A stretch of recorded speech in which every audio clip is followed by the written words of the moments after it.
নমস্কাৰ। আজিৰ এই ভিডিঅ'টো জানক মিথুন ৰাশিৰ ব্যক্তিসকলৰ বাবে ডিচেম্বৰৰ মাহটো কেনেকুৱা যাব। ক, দ্বিতীয় চ, ঘ এইকেইটা আখৰেৰে মিথুন ৰাশিৰ ব্যক্তিসকলৰ নামৰ প্ৰথমটো আখৰ আৰম্ভ হৈছে। ভিডিঅ'টো চাই যদি ভাল লাগে তেতিয়াহ'লে এইকেইটা আখৰেৰে নাম আৰম্ভ হোৱা ব্যক্তিসকলৰ সৈতে ভিডিঅ'টো শ্বেয়াৰ কৰিবলৈ নাপাহৰিব। প্ৰথমতে আমি জানিম স্বাস্থ্যৰ ক্ষেত্ৰত। ৰাশিৰ অধিপতি হৈছে বুধ গ্ৰহটো আৰম্ভণিতে দেখিবলৈ পাৰিছে যে আপোনালোকৰ পঞ্চম ঘৰত মিত্ৰ ৰাশিস্থ হৈ আছে। এইটো এটা ভাল স্থিতি, কিন্তু 6 ডিচেম্বৰ তাৰিখে এই বুধ গ্ৰহটো যাই কিনে আপোনালোকৰ ষষ্ঠ ঘৰ পাব। ষষ্ঠ ঘৰত বুধৰ স্থিতি আপোনালোকৰ হোৱাৰ লগে লগে এটা শত্ৰু ৰাশিস্থ যিহেতু হ'ব, চ' বৰ্তমান সময়ছোৱাত আপোনালোকৰ চকু, কাণ, স্কিন ৰিলেটেড বা নাকৰ ৰিলেটেড প্ৰব্লেমবিলাক অলপ বেছি দেখা দিব পাৰে।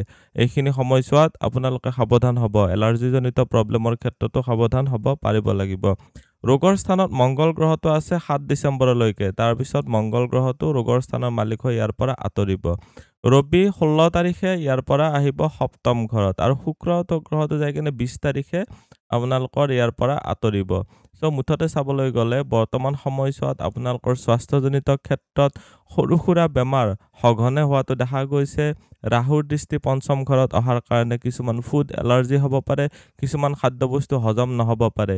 মাহটোৰ পিছভাগটো অলপ বেছি ভাল দেখা গৈছে। মাহটোৰ প্ৰথম ভাগছোৱা আপোনালোকৰ প্ৰথম 20টা দিন আপোনালোকৰ কাৰণে বেছি অলপ প্ৰব্লেমেটিক দেখা গৈছে। আপোনালোকৰ পঞ্চম ঘৰৰ মালিক শুক্ৰ গ্ৰহটো গৈ যিহেতু শত্ৰু স্থানস্থ হৈ পেলাই, শত্ৰু স্থানস্থ বুলি ক'লে ভুল হ'ব, এটা নিউট্ৰেল ৰাশিত আছে। শুক্ৰ গ্ৰহটো যিহেতু আপোনালোকৰ ৰোগৰ স্থানত আছে, পানী বেছিকৈ খাওক, খাদ্য খানাৰ ওপৰত নজৰ ৰাখক, বাকী তেনেকুৱা ডাঙৰ বেমাৰ হ'ব নালাগে।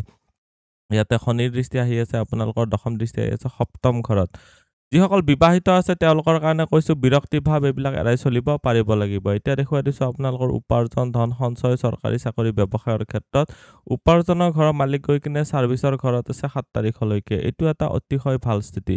মাহটোৰ আৰম্ভণিতে আপোনালোকৰ কৰ্মপ্ৰাপ্তিৰ কাৰণে ভাল দেখা গৈছে। মাহটোৰ আৰম্ভণিতে আপোনালোকৰ কৰ্মস্থানত যোগদানৰ ক্ষেত্ৰত বা ছাৰ্ভিচৰ চাকৰিৰ ক্ষেত্ৰত যিবিলাক ইণ্ডাষ্ট্ৰিজ টাইপৰ অনুষ্ঠান আছে, ছাপ'জ অসমৰে ইণ্ডাষ্ট্ৰি বিভাগ বা আপোনালোকৰ যিবিলাক মেকানিকেল য'ত অনুষ্ঠান হয়, যিবিলাক যন্ত্ৰপাতি বহুত থাকে, বা প্ৰডাকশ্যন ৰিলেটেড যিবিলাক হাউচেছ কণ্ট্ৰল হয়, তেনেকুৱা ধৰণৰ ক্ষেত্ৰত ভাল দেখা গৈছে। ডিফেন্সৰ ছেক্টৰতো আপোনালোকৰ চাকৰি প্ৰাপ্তিৰ কাৰণে ভাল দেখা গৈছে। মাহটোৰ আৰম্ভণি সময়ছোৱাই ভাল, তাৰে পিছৰ সময়ছোৱাত অলপ ডাউনগ্ৰেডেড হ'ব। ৰবিও কৰ্মস্থানৰ আপোনালোকৰ কাৰক হৈ কিনে, পৰাক্ৰমৰ ঘৰৰ মালিক হৈ কিনে আপোনালোকৰ ছাৰ্ভিচৰ ঘৰত আহিছে। চৰকাৰী চাকৰি প্ৰাপ্তিৰ ক্ষেত্ৰতো ভাল দেখা গৈছে। এতিয়া দেখুৱাই দিছোঁ ব্যৱসায়ৰ ঘৰত। ব্যৱসায়ৰ ঘৰৰ মালিক ব্যৱসায়ৰ ঘৰৰ পৰা অষ্টম ঘৰত গৈছে, চ' যিয়ে ব্যৱসায় নকৰক কিয় অলপ সংঘৰ্ষ দেখা গৈছে। শনিৰ দৃষ্টিও আহি আছে, গোটেইটো মাহটো কেতুৰ দৃষ্টিও আহি আছে। এইটো ছাজেষ্ট কৰিম যে আপোনালোকে নিজৰ জ্ঞান বুদ্ধি ইউজ কৰক, কোনোবা নহয় কোনোবা গুৰুৰ পৰামৰ্শ শুনি চলক, তেতিয়া আপোনালোকৰ কাৰণে বেছি বেনিফিচিয়েল হ'ব। ৰবি যেতিয়া 16 তাৰিখতে আপোনালোকৰ সপ্তম ঘৰত আহিব, আপোনালোকৰ নিজৰ ব্যৱসায়িক অংশীদাৰৰ সৈতে ইগ' ক্লাছ হ'ব পাৰে। শনিৰ দৃষ্টি অলৰেডি আহিয়ে আছে। শনিৰ দৃষ্টি ৰবিৰ ওপৰত পৰিলে আপোনালোকৰ সন্মানত হানি হোৱা বা আঘাতপ্ৰাপ্তি হোৱা এনেকুৱা দেখা দিব পাৰে। চ' আপোনালোকে যাৰে সৈতে যি কামেই যিয়ে ব্যৱসায় নকৰক কিয় আপোনালোকে খুব সাৱধানে চলিব লাগিব। ছেভিংছৰ ঘৰত বৃহস্পতিৰ স্থিতি আছে যদিও আপোনালোকৰ ইয়াতে 5 তাৰিখৰ পিছতে বৃহস্পতি আহিব আপোনালোকৰ ৰাশিতেই। বৃহস্পতি বক্ৰী হৈ আছে আৰু বৃহস্পতিৰ দৃষ্টি আহি আছে আপোনালোকৰ ব্যৱসায়ৰ ঘৰৰ মালিক হৈ ব্যৱসায়ৰ ঘৰতে। 5 তাৰিখৰ পিছৰ পৰা আপোনালোকে নিজস্ব ব্যৱসায়ৰ ক্ষেত্ৰতে আপোনালোকে প্ৰপাৰ ডিচিশ্যন ল'ব পাৰিব। তাৰে আগৰ সময়ছোৱাত অলপ সংঘৰ্ষ বেছি দেখা গৈছে। 5 তাৰিখৰ পিছৰ সময়ছোৱাত বিশেষকৈ শিক্ষকতা বা পুৰোহিত বা ন্যায়ালয় ৰিলেটেড কাম, য'ত টকা পইচাৰ লেনদেন হয়, য'ত মেনেজাৰ এছিষ্টেণ্ট সুতৰ ব্যৱসায় বা ফল তৰকাৰী ব্যৱসায় হৈ আছে, এইবিলাক ক্ষেত্ৰত পণ্ডিত, ৰাজনীতিক, মনোবিজ্ঞানী, মানৱ উন্নয়ন, এইবিলাক ক্ষেত্ৰত আপোনালোকে যদি ব্যৱসায় বা চাকৰি কৰি আছে বহুতেই ভাল দেখা গৈছে। এতিয়া ছেভিংছৰ ক্ষেত্ৰততো ক'লোৱেই, ছেভিংছত বৃদ্ধিৰ কাৰণে ভাল দেখা গৈছে। এইটো ঘৰত পাপগ্ৰহৰ এছ'চিয়েশ্যন হোৱা নাই, এইটো এটা ভাল স্থিতি। এতিয়া দেখুৱাই দিছোঁ আপোনালোকৰ ভাগ্য, পিতা, ধৰ্ম বা গুৰুজনৰ ক্ষেত্ৰত কেনেকুৱা ছাপোৰ্ট পাব। ভাগ্যস্থানত ৰাহুৰ স্থিতি আপোনালোকৰ ধৰ্মৰ পৰা অলপ দূৰত ৰাখিবলৈ চাব। এইখিনি সময়ছোৱাত ধৰ্মৰ প্ৰতি অলপ অনীহা আহিব পাৰে বা ধৰ্মত বিশ্বাসটো আপোনালোকৰ হেৰাই যাব পাৰে। মনত কিছুমান কনফিউজন ক্ৰিয়েট হ'ব পাৰে যে মই ইমানখিনি এনেকুৱা ঈশ্বৰৰ মান্যমান কৰি আছোঁ বা ভক্তি কৰি আছোঁ, কিন্তু একো বেনিফিট পোৱা নাই, তেনেকুৱা ধৰণৰ আপোনালোকৰ মনোভাৱ আহিব পাৰে। ত' অলপ হ'লেও আপোনালোকে এক্সট্ৰা এফৰ্ট দি আপোনালোকৰ ধৰ্ম কৰ্মৰ ক্ষেত্ৰত আপোনালোকে মানি চলিব লাগিব। ধৰ্মস্থানৰ বা ভাগ্যস্থানৰ মালিক গৈ যিহেতু কৰ্মস্থানত গৈছে, যদিও ইয়াতে শনি গ্ৰহটো অলপ দুৰ্বল স্থিতিত আছে, তথাপিও শনিৰ কাৰণে এইটো এটা কাৰক ঘৰ হয়। চ' আপোনালোকে নিজস্বভাৱে কৰ্মস্থানত উন্নতিৰ কাৰণে বহুত ভাল দেখা গ'ল। আপোনালোকৰ এই শনি গ্ৰহটোৰ ফালৰ পৰা যথেষ্টখিনি বেনিফিটেড লাভ হ'ব পাৰিব। ধৰ্ম কৰ্মৰ ক্ষেত্ৰত বৰ ভাল নহয়, পিতা বা গুৰুজনৰ সৈতে মনোমালিন্য হ'ব পাৰে, তাৰ প্ৰতি অলপ ধ্যান ৰাখিব পাৰিব লাগিব। এতিয়া দেখুৱাই দিছোঁ আপোনালোকৰ যিসকল প্ৰেম বিবাহৰ ক্ষেত্ৰত বা আপোনালোকৰ বিবাহিত জীৱনৰ ক্ষেত্ৰত কেনেকুৱা হ'ব। যিসকল অবিবাহিত আছে, লাভ ৰিলেশ্যনশ্বিপত আছে, তেওঁলোকৰ কাৰণে কৈছোঁ যে 20 তাৰিখলৈকে আপোনালোকৰ অলপ প্ৰব্লেমৰ সময়। 20 তাৰিখলৈকে ইম'চনেলি আপোনালোকে ডিটাচ বা হতাশা ডিপ্ৰেশ্যনজনিত প্ৰব্লেম আহিব পাৰে। 20 তাৰিখৰ পিছৰ সময়ছোৱা আকৌ প্ৰেম বিবাহৰ কাৰণে বহুত ছাপৰ্টিভ হ'ব। শুক্ৰ গ্ৰহটো আপোনালোকৰ ইয়াতে যাব।